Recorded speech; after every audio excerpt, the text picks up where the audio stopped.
Hello friends, welcome back to my channel Mangu official. Greeva Kansara ઉપર તમારું સ્વાગત છે. અને હમણાં બહુ જ બધા એવા ન્યૂઝ આવી રહ્યા છે, સેડ ન્યૂઝ, કે શું એના ઉપર વાત કરું એ ખબર નથી પડતી. હમણાં જ હું હરસુખ સરના બેસણામાં જઈને આવી. એમની સ્મશાન યાત્રા હતી, એમાં પણ ગઈ હતી હું. ત્યાં જઈને આવી પછી થોડું ડિપ્રેસ બી હતી, કેમ કે પપ્પાના ગયા પછી મેં આ પહેલી કોઈ આવી જગ્યા એ ગઈ.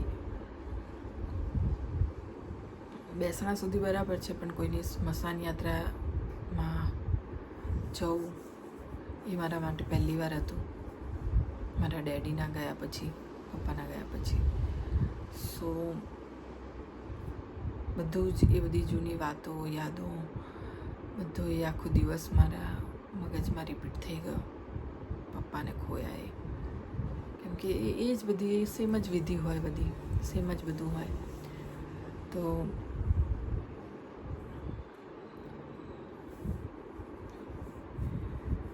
અને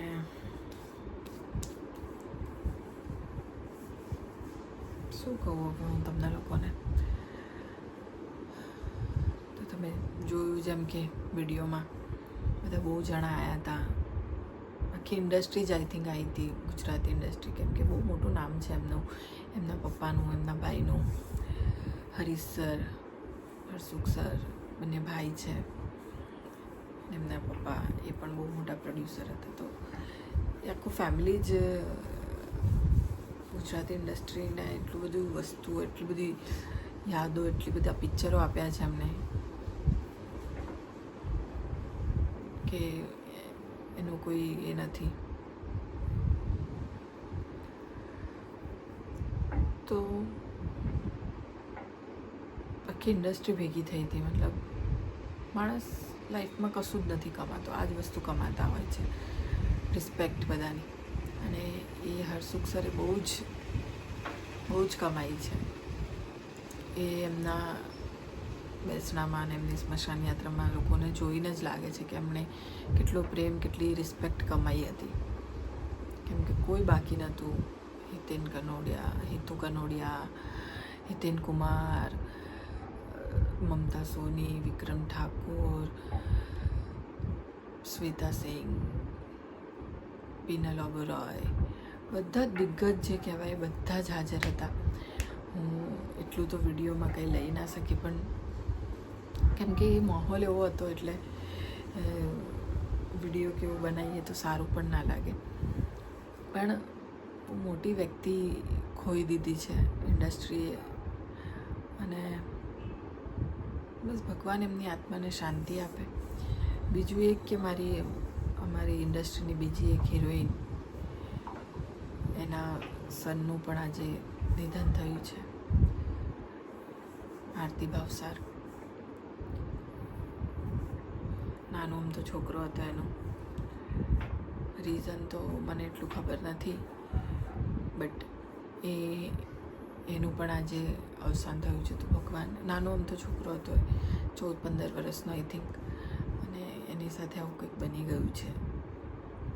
તો ભગવાન એની આત્માને પણ શાંતિ આપે.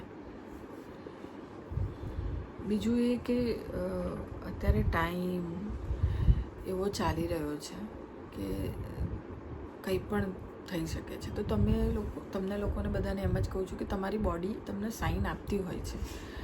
જે પણ થવાનું હોય એની કંઈક ને કંઈક સાઇન આપતી હોય છે કે કંઈક થવાનું છે હવે. તો પ્લીઝ એ સાઇનને ઓળખતા શીખો, જાગૃત બની જાઓ, થોડા અલર્ટ થઈ જાઓ કે મારી બોડી આ સાઇન આપી રહી છે. તો બોડી મતલબ રોજ કરતાં કંઈક અલગ થઈ રહ્યું છે, તો પ્લીઝ ડૉક્ટરને બતાવો. તમારા જે પણ ડૉક્ટર હોય, ફેમિલી ડૉક્ટર હોય કે કોઈ પણ ડૉક્ટર હોય, તો પ્લીઝ એને બતાવો અને એ સાઇનને ઓળખો. કેમ કે ક્યારે શું થઈ જાય અને કેવડો મોટો લોસ થઈ જાય તમને નથી ખબર. તમારા ગયા પછી તમારી ફેમિલી છે, તમારા ફ્રેન્ડ્સ છે, એ લોકોને કેટલો મોટો લોસ થશે એ આપણાને ના ખબર હોય. આપણે જ્યાં સુધી છીએ ત્યાં સુધી ઓકે, પણ આપણા ગયા પછી ખબર પડે છે કે શું થઈ ગયું આ. તો બસ બધાને એ જ રિક્વેસ્ટ કે તમે તમારા બોડી, જે પણ તમારું બોડી સાઇન આપતું હોય કે કંઈક રોજ કરતાં કંઈક અલગ થઈ રહ્યું છે, અને તમે રાહ ના જુઓ કે હા કરાવીશ થઈ જશે આ તે, એની રાહ ના જુઓ. પ્લીઝ જઈને ડૉક્ટર જોડે જઈને તમે ચેકઅપ કરાવો, કેમકે હમણાં હાર્ટ એટેકના કેસીસ, કાર્ડિયો અટેકના કેસીસ બહુ જ વધી ગયા છે. સોરી.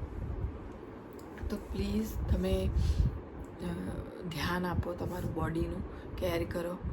હું પણ બહુ કેરલેસ હતી, પણ હમણાં ખાવા પીવાનું આ તે બધું બહુ જ સ્ટ્રિક્ટ કરી નાખ્યું છે મેં. જ્યાં મને લાગે કે હવે નથી સારું લાગતું તો હું જમવાનું બંધ કરી દઉં છું અને રેસ્ટ આપું છું મારી બોડીને. આપણી જૂના જમાનામાં જે ઋષિમુનિઓને હતા ને, જે એક દિવસ ઉપવાસ કરતા, નકોડા કે જે પણ નિર્જલા, એ શું કામ કરતા હતા એનું સાયન્ટિફિકલી રીઝન હતું. ધાર્મિક રીઝન તો હોય જ, પણ એનું સાયન્ટિફિકલી પણ રીઝન હતું કે તમારી બોડીને એક દિવસ માટે, તમારા જે પણ ઓર્ગન્સ છે ને એક દિવસ માટે રેસ્ટ મળે, એટલા માટે આ ઉપવાસને એવું બધું કરવામાં આવતું. તો પ્લીઝ એકાદ દિવસ તમારા બોડીને રેસ્ટ આપો. કંઈક એવી રીતે તમે ભૂખ્યા ના રહી શકતા હોય તો કંઈક એવું કંઈક હેલ્ધી ખાવાનું શરૂ કરો. મેં બહુ જ જંક ખાધું છે, મતલબ શરૂઆતમાં, પણ હવે હું હેલ્ધી તરફ વળી ગઈ છું. તો જેમ તમે હેલ્ધી ખાશો એમ તમારા બોડી માટે, તમારા માટે સારું છે. એવું નથી કે ઓપ્શન નથી હેલ્ધીના. તમે જંક ખાઓ છો તો એની સામે ઓપ્શન પણ છે હેલ્ધી. મેં જ્યારે આ બધું શરૂ કર્યું, મારી જર્ની શરૂ કરી વેટ લોસ કરવાની, ત્યારે મને ખબર પડી કે યાર જંક ફૂડ કરતાં તો હેલ્ધી ફૂડ એટલું યમી ને એટલું સરસ હોય છે બધું. આવાકાડો છે, એને અમે એનું સલાડ કે એવું બનાવીને ખાઓ. એગ છે, એગ બહુ જ સારા, તમે એગ ખાઓ, એગ વ્હાઈટ ખાઓ. હું નથી ખાતી પણ હવે બધું સ્ટાર્ટ કર્યું છે, કેમ કે બોડી નીડ પ્રોટીન. તમે કઈ રીતે લો તો એટલીસ્ટ તમે આવી રીતે લઈ શકો. મતલબ સ્પ્રાઉટ ને એવું, જ્યુસ પીવો. અત્યારે તો મતલબ હેલ્ધી લોકો પણ અત્યારે ખબર નથી પડતી, પણ એમાં એવું છે કે તમે અમુક પ્રકારની દવાઓ લેતા હોય, અમુક પ્રકારનું કોઈ ડ્રગ્સ, દવા એક ટાઈપનું ડ્રગ્સ જ છે, તો એની સાથે કંઈક એવી વસ્તુઓ આવી જાય જેનો સાઈડ ઇફેક્ટ થતો હોય, તો એના લીધે કદાચ બની શકે એ બધી વસ્તુઓ. પણ જ્યાં સુધી તમે તમારી બોડીને, તમારા મનને હું તો કહું છું જીમ બિલકુલ ના કરશો. જીમ કરવાથી જ આ બધું થાય છે. તમે યોગા કરો, એક્સરસાઇઝમાં ઘરે નોર્મલ એક્સરસાઇઝ કરો, સાયકલિંગ કરો. પણ હા, તમારી બોડી ના પાડતી હોય કે તમારે આ નથી કરવાનું અને તમે કરો, તો પ્લીઝ એવું નહીં કરતા. તમારી બોડી ના પાડે તો નહીં કરવાનું.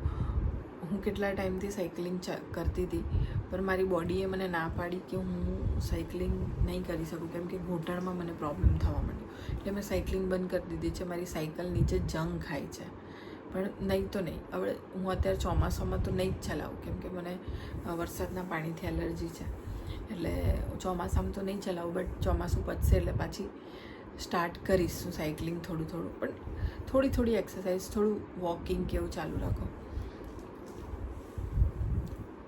કેમ કે આપણે જ આપણું ધ્યાન રાખવું પડશે. અને બોડી સાઇન ઓળખતા શીખો.